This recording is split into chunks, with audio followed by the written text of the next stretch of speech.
I lifted up my shirt and did the same, checking my torso for markings. There was nothing. Then how did he do it? How in the hell could he come into my room and sever part of my body without me waking up, without me noticing? I looked again at the nubs that lay just beyond the furthest knuckles of my fingers. Maybe a better question was, how did it heal so fast? The skin around the severed part of my fingers looked so natural, not even like it was a wound, but rather like I was born without fingertips. The blood drained from my face and I suddenly felt lightheaded and nauseous. Dialing work with my left hand, I moved into the kitchen and retrieved a glass from the cupboard. Or I should say I attempted to. I was only missing the last inch of my fingertips, and yet I seemed barely able to function.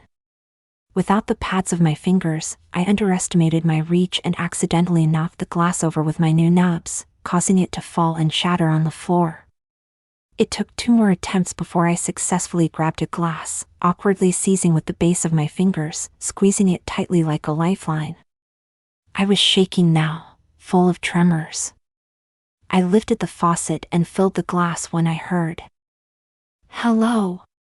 Are you there, Ben?" Apparently my call had gotten through while I was fumbling around with the cupboard. Who knows? I don't know how long Alice, my secretary, had been waiting in line. I raised the receiver to my ear. Alice, hi," I stammered shakily. "Ben, what's going on?"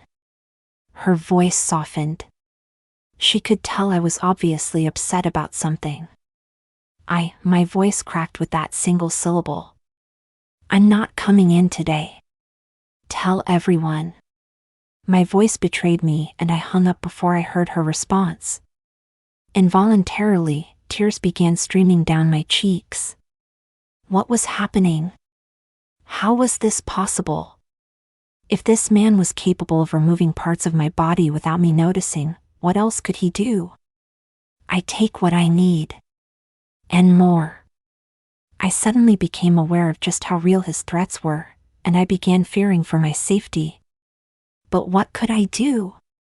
I couldn't call the police. They'd take my claim as a stupid joke, or even worse, try to commit me to a mental hospital. Becca. I had to talk to Becca. I pounded on the door as hard as I could with my left hand. My right hand didn't hurt, but I felt like I couldn't use it, that by somehow using it would cause more pieces of my hand to fall off. Luckily, she answered on the second knock. The door swung open and there she stood, an overly large tank top and sweatpants with her soft brown hair tied into a ponytail. Was today a day off for her? "Hey babe, I'm sorry I got so mad at you over the phone," she started. "After thinking about it, I realized I think you're right. You don't need to. What's wrong?" she asked, seeing the look on my face. "This is what's wrong," I yelled, throwing my mutilated hand in her face. She stared blankly at it. "I don't understand," she said flatly. "What do you mean you don't understand?" "My fingers are missing." "Yeah, like they always have been. You've never seemed bothered by it before. In fact, I remember it took me until our 4th date before I realized that your fingertips were missing." "They always have been?" What was she talking about? My body was perfectly intact until last night. What did she mean that I'd been deformed since we first met? She must have seen the anxiety and confusion pass my face, because she wrapped her arms around me. Hey, calm down. You've been under a lot of stress lately. I think what you need is the day off." Leaving one arm wrapped around me, she led me into her house where we sat down at her kitchen table and she went to fix some tea. "So, I'm going to sound crazy, but I need to ask you something." She kept her back to me as she prepared a kettle on the stove, but answered with kindness and patience in her voice. "You can ask me anything, sweetie." I sighed. "You don't ever remember my hand having my fingers complete?" She paused for a moment, her eyes cast slightly upward like when she's pondering something intently. I couldn't tell if she was genuinely considering it or if she was just making a show of pondering to humor me.